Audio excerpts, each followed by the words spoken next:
मो पछपटे थिबा check side पिंधि थिबा युवकटी होउची दीप्ति रंजन साहू। ए दीप्ति होउची जने पेशादार बंधुक बेपारी। केवल बंधुक बेपार करेनी, ये राजधानी बाहर ए लुटपाट करे, डकायती करे। दीप्ति नारे ए पर्यंत 4टी केस रही। तेबे एमानकर घर राजनगर अंचल रे, किंतु भुवनेश्वर एमानकर नेटवर्क चले। एमाने राजधानी विभिन्न गली कंदी बुली डकायती करती एवं जेतेबेले भरतपुर थाना अंचल पंडाकुदिया बस्ती रे डकायती योजना पाई गोटे प्लान करुथिले।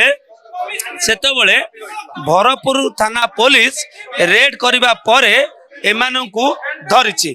एमन केवल ए 5-2-3 डकायत को धरा जाए नहीं। सेमानक ठारू आपण देखुथिबा ये ऑटोमेटिक बंदूक 2टी बंदूक जबत करा जाइछि, 6टी जीवंत गुली जबत करा जाइछि एवं ये होची कटुरी। ये खंडा गोटे रहिछि, गोटे कटुरी रहिछि, गोटे खंडा रहिछि, गोटे आना कटुरी रहिछि। एतिकी रहिनी एवं सेमानक ठारू आईफोन मध्य जबत करा जाउछि। एमाने विभिन्न एरिया रु डकायती करबा परे एमाने दामी दामी मोबाइल व्यवहार करुथिले एवं सेमानक ठारू 18,000 टंका मध्य जबत करिछि भरतपुर थाना पुलिस। तेबे ये जो दीप्ति साहू जे रहिछि, जो चेक सेट पिंधिथिबा युवक जनक आपण देखुचंती, जो कैमरा रे जो युवक जनक आसुछि दीप्ति साहू, ये होउछि गोटिए पेशादार अपराधी। दीप्ति 2021 मसीह रे सेही भरतपुर थाना अंचल रे गोटिए जो फायरिंग केस रे मध्य दीप्ति नारे रहिछि एवं अन्य 2 अभियुक्त होउचंती दीप्तिर सहयोगी।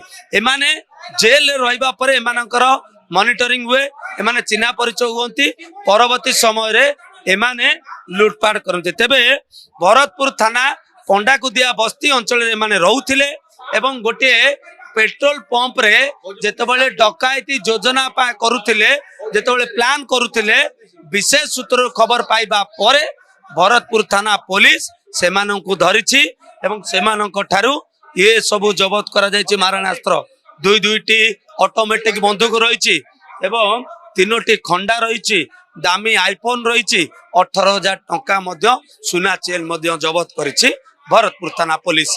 कैमरा पर्सन निर्मल को सह सुभाष प्रधान, Odisha Bhaskar. Exchange your old AC and take home a new power saving AC. Save up to ₹10,000. Patro Electronics, Odisha's largest AC seller.